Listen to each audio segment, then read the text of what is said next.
Hi, this is Felicia Baca, and I'm the Executive Director of the Salt Lake City Arts Council, and I'm so happy to be here today to talk to you about the new mural at City Hall, the Black Lives Matter mural. We, of course, know these murals are happening across our nation and across the world, and for Salt Lake City, this mural is a design that reflects members of our community and the city's commitment to real change, and serves as a visual representation of the collaborative work that is ahead of us to work towards racial equity and justice. Salt Lake City Mayor Erin Mendenhall has signed a proclamation on August 4th affirming the city's commitment to racial equity work, and a number of initiatives are underway that you can read about on slc.gov. So I want to go around and give everyone on our panel a moment to introduce themselves, beginning with the artist from this mural. So I'll call out your name. If you can tell us then your name and a little bit about yourself. So the first artist that we're going to start with is Chris. Hello, hello. I am Chris Owens, local artist from Salt Lake City, Utah. Yeah. Chris, tell us a little bit about yourself. Yeah, so I am a part of a nonprofit called 1520 Arts, which is they run a lot of like hip hop programs for the youth in Salt Lake City. So doing that, and then my day job is making apps for a company called Canvas Creative. So yeah, just try to stay busy. I love it. Thanks so much, Chris. Okay, we're going to go next to Liz. Hi, I'm Liz Lamson. I've lived in Salt Lake City for 3 years now, and I think primarily I'm a mom. I have 5 kids, 5 boys. They are 9, 8, 3-year-old twins, and a 10-month-old. But besides momming, I am an artist and a musician and a writer. So I do a lot of different things, but I play the string bass with the Ballet West Orchestra. And then I also I have an alter ego. Her name is Lizzie Luna. And I have this program called Yoga Storytime and Songs, which is a music and movement program for kids that I do usually at the library, but the library is closed. So that's a bummer. But and then I'm also on the board of a new organization called Utah Black Artists Collective. That's I love it. Thanks so much. We're going to go to Chloe. Hi, my name is Chloe. Chloe Tam. I'm a first generation Chinese American.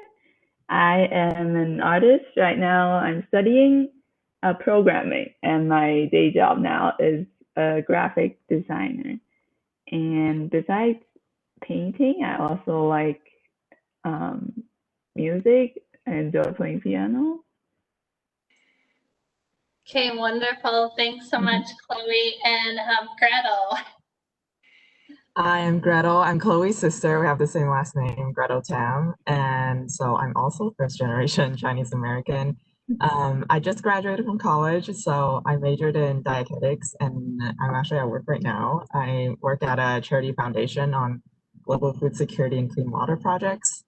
And I like to do art on the side with my sister Chloe, and we're just super honored to be among all these talented artists today. Great, thanks so much. And Emma, you're up. Hi, my name is Emma Lemay. I'm going into my junior year at the University of Utah. I'm studying graphic design and arts technology. I've been creating traditional art for a long time, and I'm learning more and more about digital art and design. I have a day job as a graphic designer. I'm very passionate about art and social justice. Okay, thanks, Emma. That's great. And Donovan's next.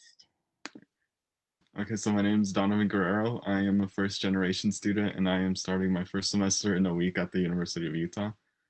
And also, my favorite hobby is drawing. That's how I got into this mural project, which it's an honor to be a part of. And yeah, that pretty much sums it up. That's incredible. So maybe a career instead of a hobby in the future. Thanks, Donovan. Abigail, we have you next. Hi, my name is Abigail. I am a junior. I am a junior, 16 years old. I am the oldest of 4 kids, and yeah, I just love painting and drawing. Cool, I love that. Thanks, Abigail. And Pablo. Yeah, hi, I'm Pablo. I pretty much just raised here in Salt Lake City. I'm a local artist. I've done a few projects before for like social justice. Like I got involved a while back with Racially Just Utah, and then I kind of just try to keep involved because there's a lot of issues in our communities and so it's kind of great to be able to bring my art and into kind of a positive for this community. But on my day job, I work for the Glendale branch. I'm a associate librarian there. I work with technology, kind of like the creative lab there, and also work with teens, and I do story time sometimes. So. That's incredible. I love that. I love story time. And then we have Veronica. Hi, I'm Veronica Zack. I've lived in Salt Lake City for a little over 5 years, and I'm from Cleveland, Ohio. I am an artist. I paint a lot. I have a 4-year degree in animation and painting, so I do digital work on the side, but love painting. So I really was happy to see that Salt Lake City was putting in a Black Lives Matter mural, and I was like, I have to work on that. So I think it's really great, and I'm just happy to have been a part of it. And I love painting murals around the city anyway, because I think it, makes everything look nicer and kind of brings people together. Great. Thanks so much. And then we have 2 guests with us today that were a really a critical part of today in the team. So I'm going to start with Lex Scott. Lex is the founder of Black Lives Matter Utah. And Lex, can you tell us just a little bit about yourselves, what the work that you're up to with Black Lives Matter is, and your involvement with this project? Well, thank you for having me. And I just want to say to all the muralists that I want to say thank you. You will never know what that mural means to us. So beautiful. Liz, you killed it. I have gone to this mural 100 times. They're going to have to escort me off the property. I noticed yesterday that you actually put sparkles in yours, and when the sun hits it, the sparkles hit. Veronica, open your eyes. It's so powerful. Your work is so powerful. Abigail, Pablo, Gretel, Donovan. I can't scroll. This isn't working. Chris, Chloe, Tam, the Tam sisters. I'm assuming they're sisters. Wow. I just want to say when I saw the letter M, I died. So beautiful. Everyone, Emma, you killed it. All of you killed it. So thank you so much. And our process was Black Lives Matter. We saw every other city doing this across the country. And so we applied for a permit, and we were told, well, first we were told yes, and then we were told no. And then I remember Felicia saying, hey, the city and county building, we're just going to go paint Black Lives Matter in yellow tonight. And I said, That's not going to work out for us. You know, you can't have the city. We want, you know, to be part of this. We want diverse artists to do this. And then the mayor actually listened to us. She wanted Black Lives Matter involved. We selected the muralists. There were quite a few entries, and I just want to let you know that every person on this call right now, your art what stood out to us. It was beautiful. You took a lot of time, and something important is you actually paid attention to the rules. You know, you actually submitted letters, and so all of you, we rated all the artists a 1, a 2, or a 3. And basically all of you were at the top of that. And so we appreciate you. Black Lives Matter is pushing for police reform. The general legislative session starts in January. Everything that we asked for, qualified immunity reform, data collection, rescinding HB 415, de-escalation training, body cam footage legislation, everything that Black Lives Matter asked for, a legislator on the bill has come up with a bill for, and that will be happening in January. So again, to the muralists, you'll never know how much it means to see those words painted on the street, because I've had doors slammed in my face for 6 years for saying those words. I've been fighting for 7 years, and no one would say those words. You painted them beautifully. Thank you so much. Oh, thanks so much, Lex. And we're really just so lucky to have you in this community leading up, you know, one of the many efforts that are working towards anti-racism in our community. So we're just very grateful for all of you. I also want to introduce another really special guest to our panel today, Professor Kim Martinez. She is a painting and drawing professor at the University of Utah. She's been making murals in Salt Lake City for over 20 years with youth. And I really wanted Kim here to kind of set the stage for us a little bit, just, you know, to tell us about what she does and who she is, but also just, I'm hoping you can kind of lay a little groundwork for us to talk a bit about the history of mural making and the convergence of art and social justice, and what are the ways in which public art can really be a catalyst for change in the community. Hello, and thank you for having me. Thanks, Felicia, that was beautiful. As Felicia mentioned, I'm an artist and a professor, and I've been teaching painting and drawing at the University of Utah since 2001. In 2002, I envisioned a mural course to provide students real-world experience to create murals and implement public art throughout the Salt Lake City area. At that time, there was only about 1 mural in the whole city. So, you know, one of the reasons I did this is because as a woman of color, I didn't see many voices out there representing my voice. So, you know, together with the University of Utah and my partners over the years have been Utah Transit Authority, the City of Salt Lake County, University of Utah, Primary Children's Medical Center, the Division of Services for the Blind and Visually Impaired, Volunteers of America, and Murray City. We've created over 30 murals that talk about those specific places, voices that I don't think could have happened without us. So, and then I can talk to you a little bit about, you know, what impacts me. I was trained by an artist that studied with one of the Mexican muralists. So I bring that kind of vocabulary to the mural making that I do. So I'm using traditional Mexican mural making painting techniques. So, because for me, I see the Mexican mural movement representing the most powerful and significant achievements in muralism during the 20th century. After a prolonged civil war in Mexico, the Mexican government needed some way to validate their new government. So they solicited artists to start creating murals to talk about how their future would look. So in essence, this program helped design how the cultural consciousness of a country was going to happen.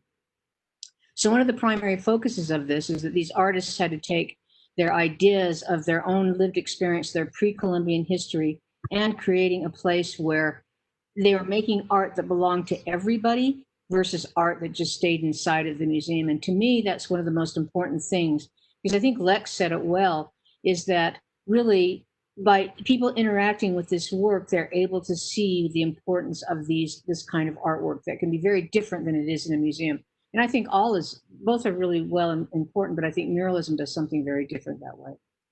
In the US, in the 1920s, after the Mexican muralist movement, the United States started the WPA program, which is the Works Project Administration. So the government went, we need to put some people to work. So let's have artists do work. I'm hoping this kind of a thing can happen again after the pandemic here. This is a great way for artists to make some money and have a job. So during that time, that first 4 months in 1934, over 3,749 artists created over 15,663 pieces of murals, artwork that some are still on display throughout the country. One of the notable examples, and somebody that really stepped out of the box, is Thomas Hart Benton. He went around the country in the 1920s, and during we got to think about this is during the Depression. Things are pretty bad out there, and he did sketches of what was happening in America. And what he did, instead of working from these predetermined ideas of what America was, the patriotic, celebratory, and heroic rhetoric of historical narrative mural painting, he focused on our nation's violent past with respect to Black and Native American peoples, and he created artworks that, sometimes are exaggerated, elongated, and stereotype of the Native peoples, Anglos, and Black slaves superimposed over American scenes. And, he confronted many racial inequities in this artwork that people, when they look at them, they don't see them. They have to look deeper into them. As a matter of fact, his work was really out of favor for a long time. As a matter of fact, the Metropolitan Museum of Art owned some of his work, and in the 70s, they asked him to come and take it away because they didn't want it anymore. Now he's because of things, the way the politics have changed in our country now, he's enjoying a great deal of resurgence. So within today, so that's kind of giving you an idea of how this sort of historical history of mural making happened.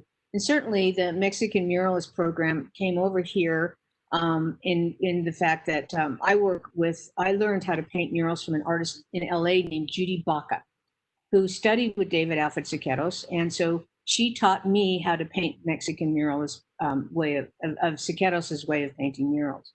So that's the kind of philosophy I bring into painting. So Judy Baca is the artistic director and founder of the SPARC organization, which is the Social and Public Arts Resource Center in LA. And the thing that's really exciting about SPARC is that it's totally community-based. We're seeing a lot of murals now that are much more about aesthetics, and that can be really great too, but these kind of murals that I'm talking about are more community-based art, more of a politically kind of sanctioned sort of works. So one of the things that Judy did in the 1970s, she started this piece called The Great Wall, which is a mile-long mural in the LA River. And what she did is she got over 400 youth in LA at the time. Many of them had been in trouble for, spray painting on things. And she enlisted them, got money for them, bought them, and put them to work. And then together with folks like Judy Chicago, Suzanne Lacey, some of the big names in the feminist movement, they created these designs that went along this mile-long mural. And it started in the prehistoric times up until the 1970s.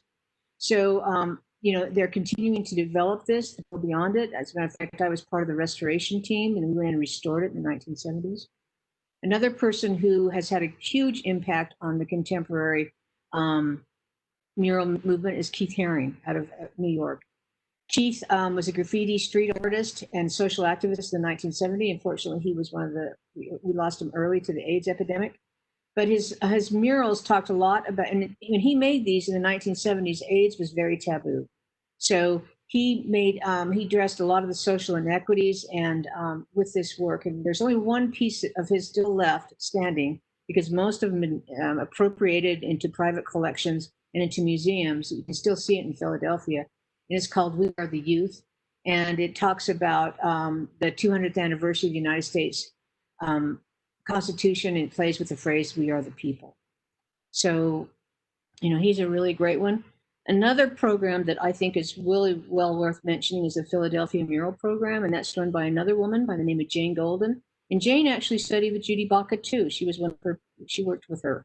But what Jane did is she worked together with the city of Philadelphia to create this program that she could, enlist youth that had been arrested for spray painting on places they shouldn't have been spray painting, and gave them an opportunity to create murals within a program that was sanctioned. The other thing, and they've created over 2,000 murals, right? I think they have a $2 million budget.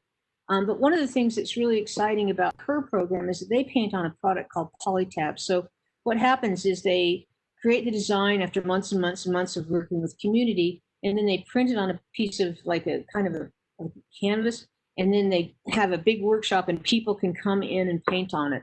One of the things that I think with this process, it allows more people to participate, because quite frankly, if you're under 18, we can't let you on scaffolding, right? So that way more people can participate, and also people that can't climb on scaffolding. So it's a pretty exciting program. Yeah. So do we have room for more, or is that it, Felicia? Oh yeah, go ahead. Oh, Yes. okay. Because I love talking about this stuff, because there's so many people out there doing great stuff. And one of the things I've seen, a lot of you are just starting to start your lives and going into the world, and you're doing things. Emma, I don't know if you know me, but I'm a professor in your program. But one of the things that is really happening in murals is within the education system, right? I do a lot with teachers. I train a lot of teachers in painting murals. But one of the most notable educators and mural makers is a guy by the name who just recently passed away. But his name is Tim Rollins, and he created this program called KOS Kids, and it was out of South Bronx, where he works with youth to design murals. So basically, it kind of was a neat idea how it came out. He was reading with them George Orwell's 1984, and they started writing on, one of the kids wasn't paying attention, started drawing on the pages of a book. And they went, wow, that's great. And so that became their signature way of making art, is by bringing in text and imagery. And so that's pretty exciting.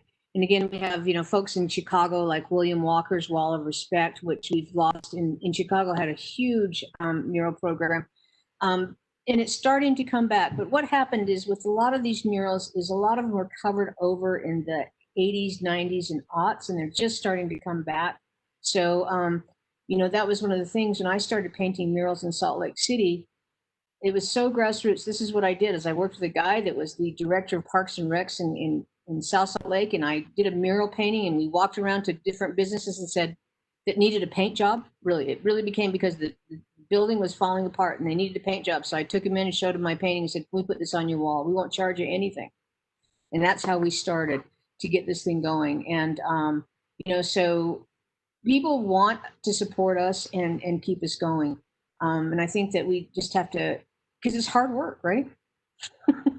Yeah. And it can sometimes be hard, but I think it's a pretty amazing thing, because what it does is, with all these artists that I just spoke about, most of them don't just go into a community and paint a mural. Like for me, when I paint a mural in a community, I'll walk around and I'll knock on doors and invite people to come and paint with me, and to give us information. I'll share. Do I have time to share one little quick story? If you can wrap it up quick, yeah. Okay, so I was painting a mural 10 years ago, and this little kid came by and said, can I paint? I let him paint. And 10 years later, I was over at a Dreamers event, and a young man came up to me and told me he wanted to be a muralist, and I told him the murals I made, and I saw tears starting to come. And he told me that he was that little kid that painted with me on that mural at that time 10 years earlier, when he couldn't speak English, and that experience gave him an opportunity to feel like he was part of something. So even though you may not see what happens today, it comes back several years later. So thank you. Kim, thanks so much. And I appreciate you talking kind of about the context of the mural movements, and in particular, in Chicago with the Wall of Respect and the Black Arts movement and the African community mural movement, because we see that move up through the 70s and into, as a precursor to graffiti and hip hop culture. So it's incredible to kind of see that timeline throughout history and the function of murals. We're going to talk to our artists now and hear a little bit about their designs. So I'm going to start. with Chris, and I want Chris to tell us specifically a little bit about your design and the why you got involved in this project in this moment. The call for artists really asks about artists that have a connection to the community and wanted to get involved. So tell us about yourself a little bit in that way and your design. And I'm going to screen share your design briefly while you're talking. Thank you. Yeah, I mean, so I was on the committee to actually choose a lot of the artists, and sadly, we had an artist not be able to make her pieces, and so I was like, okay, I think I'll just jump in and see if I can fill in, and so I got the B and the S, and so I had my buddy Chu come down and help me paint a lot of this, but so I designed out the B, which is definitely for Breonna Taylor. I thought it was just fitting. Never in a million years did I think I'd see that in Salt Lake City. So it was awesome. It was awesome to be able to honor her and to shed light and have it be the first letter of the mural. I thought it was such a bold statement. And the S is, I mean, if you're a hip hop head, you're definitely going to know what it is, but it's a Tribe Called Quest. It's pretty much their representation and colors and all that. And so, because I'm a part of a nonprofit, I'm the creative director for a nonprofit here in Salt Lake City, Utah, that focuses on hip hop education, 1520 Arts. I really wanted to tie something back to our hip hop roots. So, yeah, that's about it. Chris, thanks so much for that. And I was happy to see that I was a big fan of that album when I was younger. So I loved seeing that. And I love the work that you're doing with 1520 Arts and how it sort of connects to this project. So next we're going to talk to Liz. So Liz, I'm going to have you answer the same question. Yeah, hi. So I guess you're pulling up my Yeah, letters. I'll share them. I'll start with how I got involved in this. I mean, as an African American woman in Salt Lake City, I just felt like a real need to represent. Just represent. I'm also, as I mentioned, I'm a mom of 5 kids, and it's very difficult for me to even just leave the house. So it hasn't been it hasn't been convenient for me to leave home and go protest or be involved in that way. So I decided that I would contribute to this movement through my creativity, mainly through writing and through art. So this, I'll talk about the letter L here. We have some Black kids reading books, and I think it's a really important.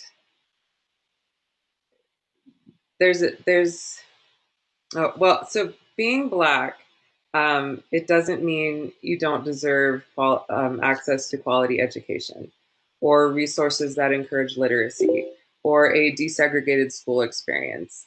And so just to show Black children reading, I just want to communicate, like, I was painting this with another African American woman, Catlin Addison. She's a dancer with Ballet West and a good friend of mine. And as we were finishing up this letter, we were both like saying like, just because you're Black, it doesn't mean you're dumb. And we felt that in our life, like that perception. So this letter, it's just basically saying, like, Black children's lives matter too, and they need our attention and our focus. And I hope that we can educate the kids in a way that demonstrates equal respect and a worthiness to learn. And then moving on to the V. Oh, I'll bring it back up. Oh, sorry. Great. If there's time, tell me if Yeah, you're great. Stop. So this letter, it's a shout out to all the people who are confidently wearing their natural hair. It took me literally decades to embrace my own after straightening my hair with chemicals and heat for years and years. For most of my life, I finally grew out my natural hair. And I hesitated to because I think that natural hair communicates this, people perceive it as being unprofessional or wild. And the word wild has some really negative connotations. It can also mean like savage or undomesticated or uncivilized or ignorant or exotic. And that word wild describes how people of color have been historically viewed. So when you see this woman's like vibrant, colorful hair that represents the beauty of diversity, I hope that we can think twice before calling it wild, because I say this a lot. Just because something or someone is different, it does not mean that they're dangerous or threatening. So it's time to move on from fearing to accepting, and from accepting to embracing differences. So she represents just, all of that. That's incredible. Thanks so much for that, Liz. I had such a great time on the site watching you all paint, and I loved learning about the organization that you have formed and are working with. We're going to go next to Chloe. Chloe, you're up next with our first question. Okay. So we painted the M and A. And I'll say it really quick, just that Chloe and Gretel are sisters, and Gretel's going to go after, but go for it, Chloe. Okay. Yeah, we painted, we designed it together with the concept and the visual and everything. And I think why we got involved is because at the time we were just dying to find ways to be involved. For me personally, I've learned so much in the past year, since this wave of Black Lives Matter movement, that helped me to learn so much about just humanity in general and all the issues that we face, and be able to connect with the challenges that people are facing and like a more personal level. So we were really just I feel obligated to do something about these issues, or to use our.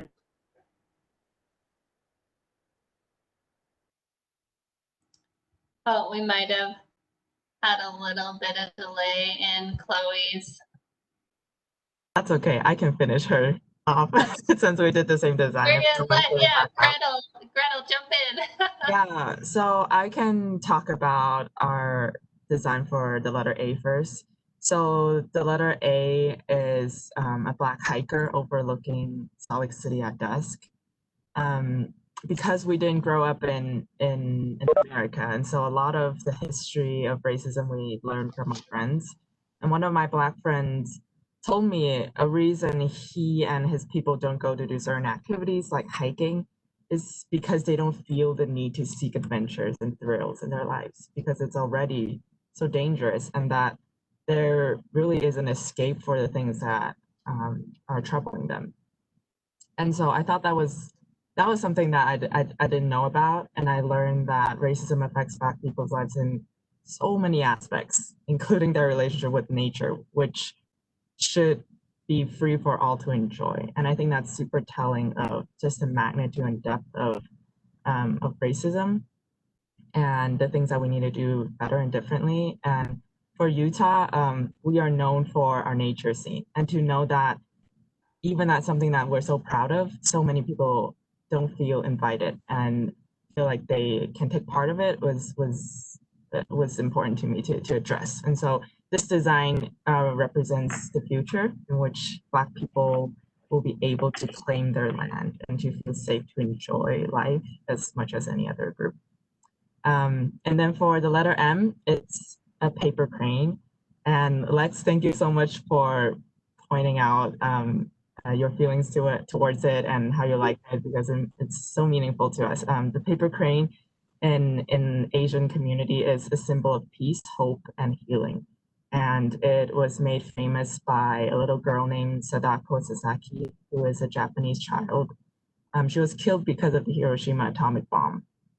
And there's this legend that says, if you fold 1,000 cranes, the god will grant you a wish. And so people in Japanese culture would fold cranes in their most hopeless and desperate states. Like if someone has a terminal illness, or if there's devastating natural disasters, we will see waterfalls of cranes hanging in people's windows. And so this is inspiring to me and Chloe because the crane is so delicate.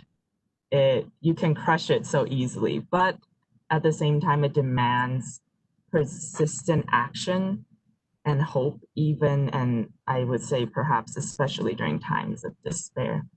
And to us, racism in America often feels too deep and too entangled in all aspects of our society to be eradicated.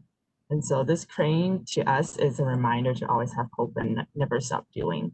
And we know that the Asian community and the Black community has had a complicated relationship. And so we want to kind of stand in solidarity with our Black community and to have this art to be a piece of a symbol that to combine both races, that we are all in this together and truly all lives can matter when Black lives don't. So that's the concept behind the two designs. Thanks so much, and Chloe is back. You all are giving me so much life. I love hearing these stories. Oh my gosh, I love it so much. Okay, we're gonna move on to Emma. She's next. Emma. Hi, so I did the C and the R, and both of those designs are a sort of collage of different pride flags. So on the C, I included the gay pride flag, which is probably the most popular one. And then at the bottom there with the person of color designation. And then on the R, I included from top to bottom. So it's the transgender pride flag, the bisexual pride flag, and the lesbian pride flag. And so I just have a very strong connection with and love for the LGBT plus community. And I also believe that intersectionality in activism is absolutely crucial. The Black community and the LGBT plus community and the intersection of the two are all fighting for equality. And yeah, that's why I did the design that I did. Thanks so much for that, Emma. There, the designs are so bold and incredible. They're just stunning. They're just stunning. Donovan, you're up next. Okay, great. For my design, for the letter K, I chose to make it a portrait of Martin Luther King Jr., mainly to remind us of him, you know, like remind us of his wise words and his overall impact on that he had on our world. And for the letter A, I painted two hands coming together to form a heart. I did that to symbolize that we're all in this together. And then at the center of the A, where the heart is supposed to be, there's a variety of different skin colors, and the message there is that love transcends the color of one's skin, and that we're all, like I said, in this together in the grand scheme of things. Thanks so much, Donovan, for that. Okay, we are next going to go to Abigail. Abigail, you're up. Hi, so I did the letters L on lives and E on matter. So on L, if it shows up. Yeah, I'll pick it up. Okay. I put a flower on there, just, I don't know. I put 3 faces of different colors to represent the Black people, like, and Black lives do matter, but on the L it says that you matter too. Yeah. And on E, I put a face and those colors in the background, just like a sunset. And some of those colors in there are like the African flag. So this is kind of a meaning behind it. And the designs, and I included a variety of colors to represent race and culture. Yeah, that's all I have. That's great, Abigail. I love how the sun is shining on the person's face in the E. It's just such a wonderful and like powerful metaphor for the things that we're talking about. Pablo, you're up next.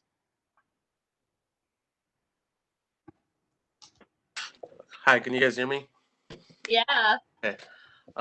Yeah, so I worked on the L and the I. I worked on like my idea of it is kind of like spreading awareness of how Latinos can support the Black Lives Matter movement in order to stop violence and police brutality and end racism, and help heal communities of color. I want to spread that awareness of support because there's a lot of racism in the Latinx communities, along with colorism. This unfortunately happens even when some Latinos are like, I can't be racist because I'm Latino. But unfortunately, in Latinx community, there are like it is like anybody that is white or like a different race they could be like black, native, white, Asian, or mixed, and they can still be considered Latinx. Um,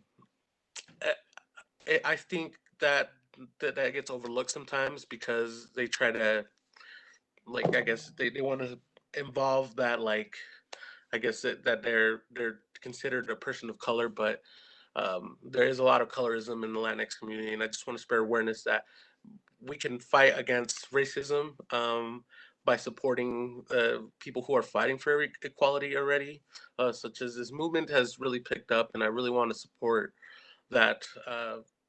Is as I know that it could bring change, and I know by bringing change to others, it could help bring change to other communities as well. Thanks, Donovan.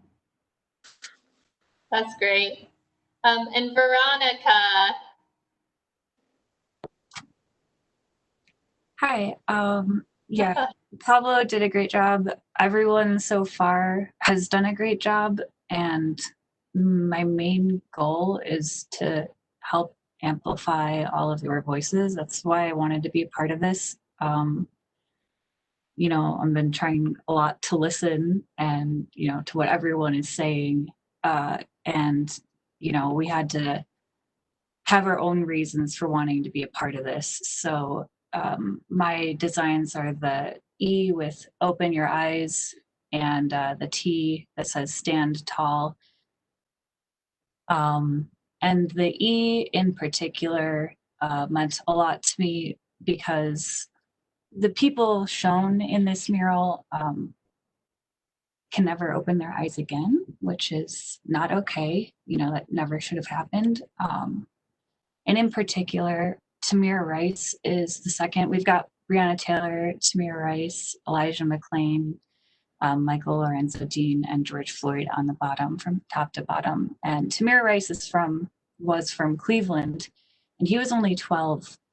And I was, growing up in the area when it happened. He was just playing with a BB gun.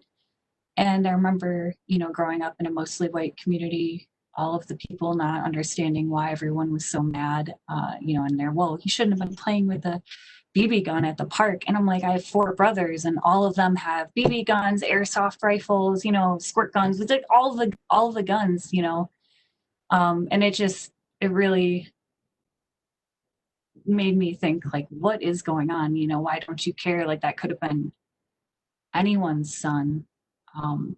But, it seemed to matter less because he was Black, and that,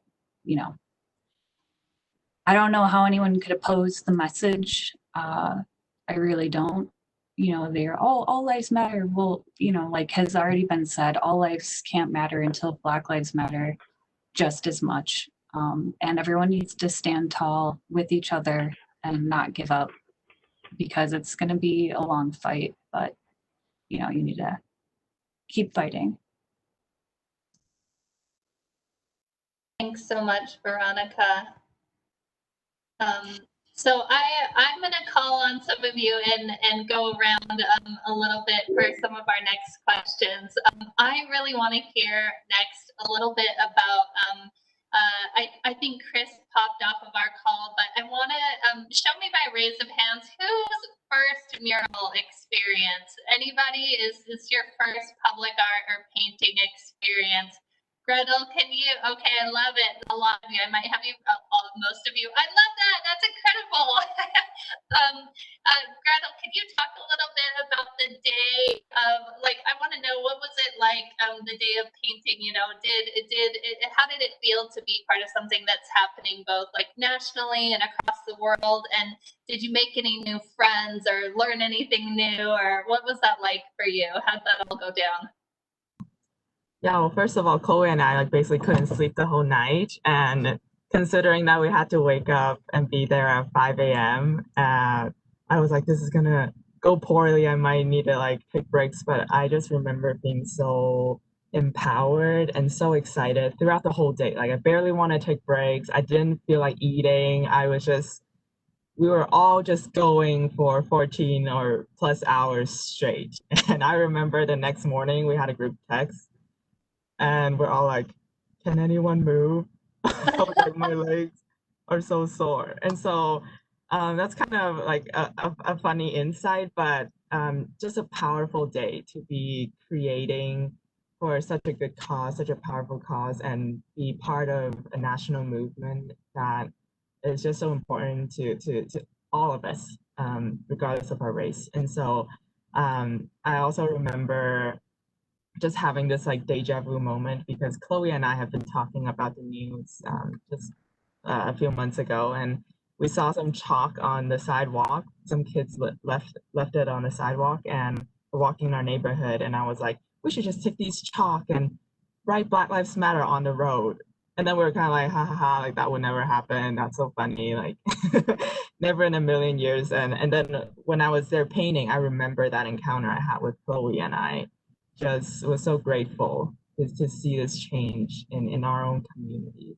And so it's a day that I'll remember forever. And I'm friends with all the artists, and we had such a great time. I had a great time getting to know Liz and her family, and talk to Veronica and so many others. So it was meaningful on a personal level and a community level.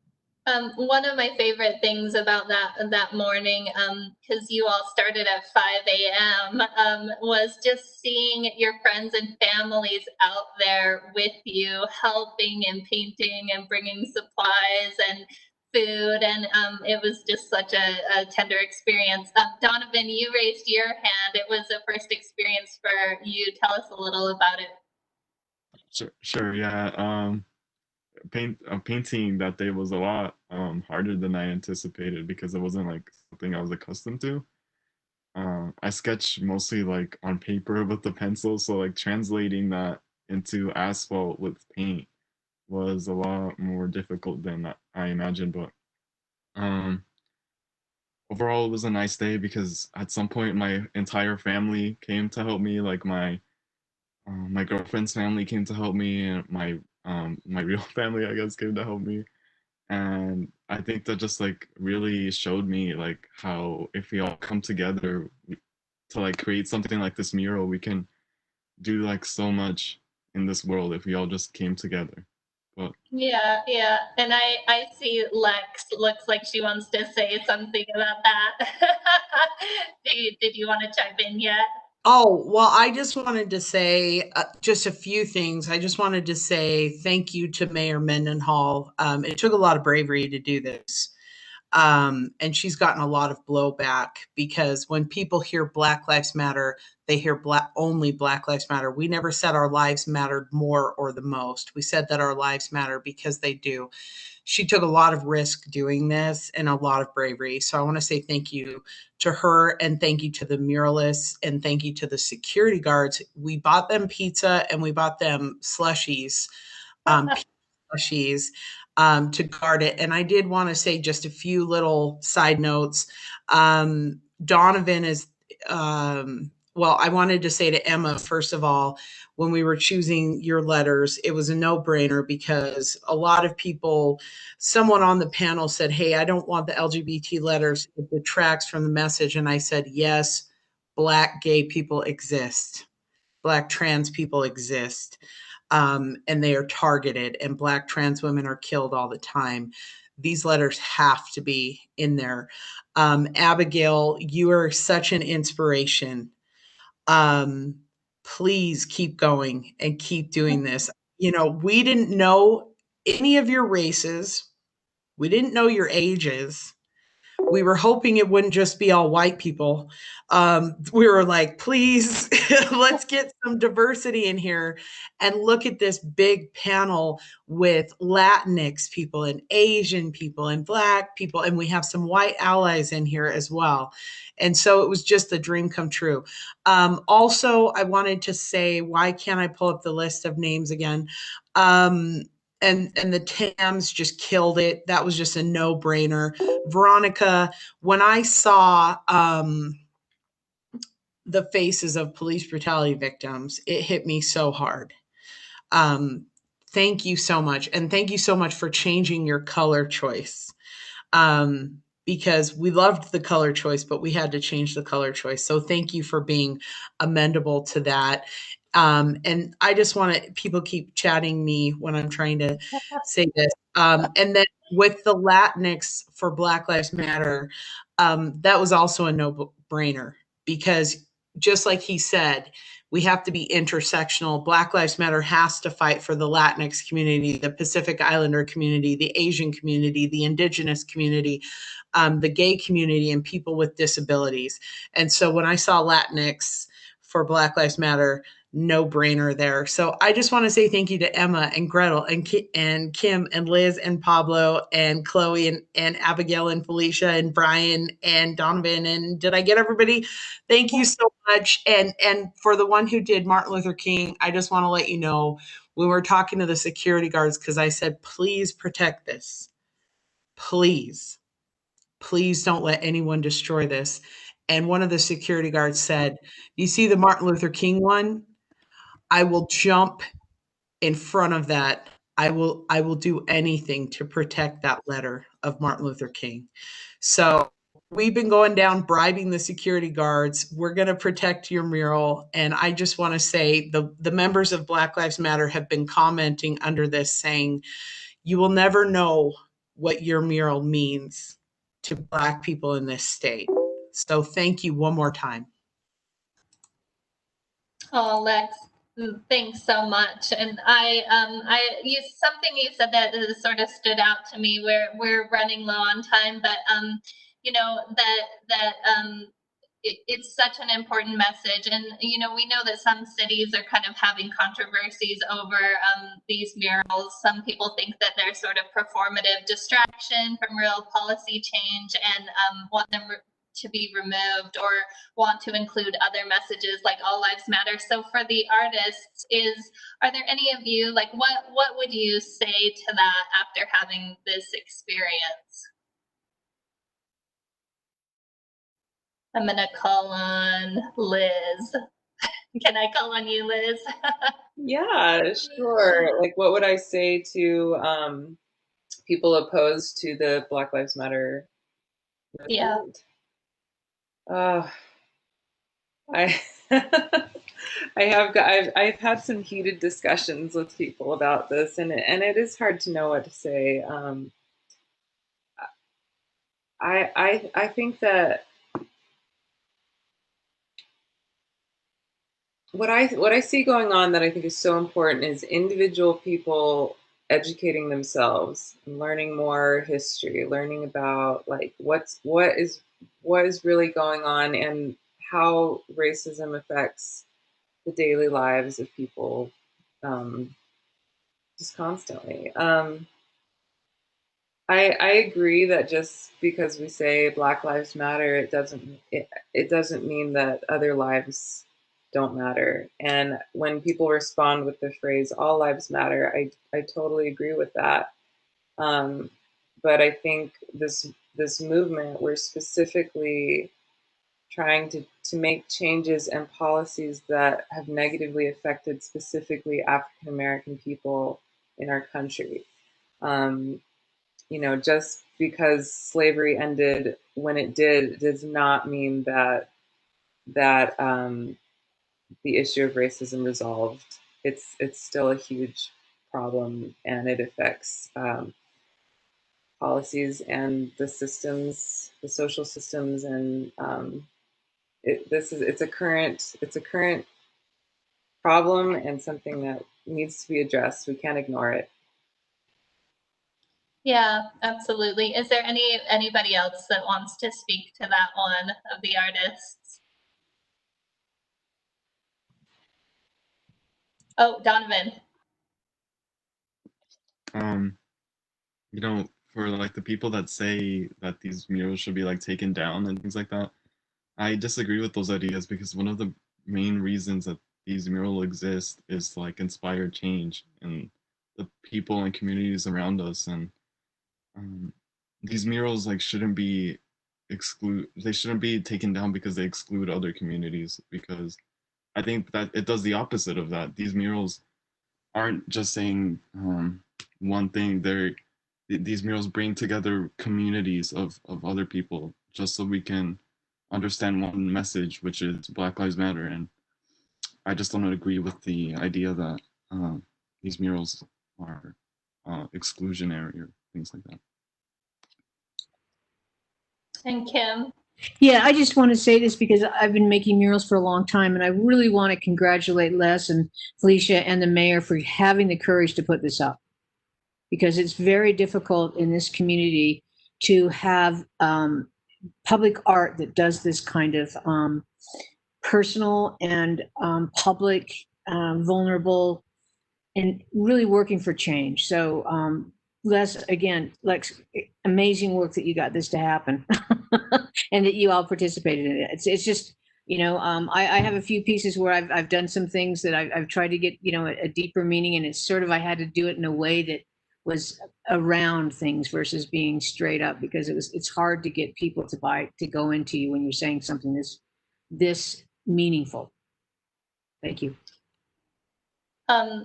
Kim, I think that's a great, sort of parting thought for us, that everybody in this group just exhibited incredible bravery, not only just in, participating in what this was, but maybe painting a mural for the first time or participating in this panel.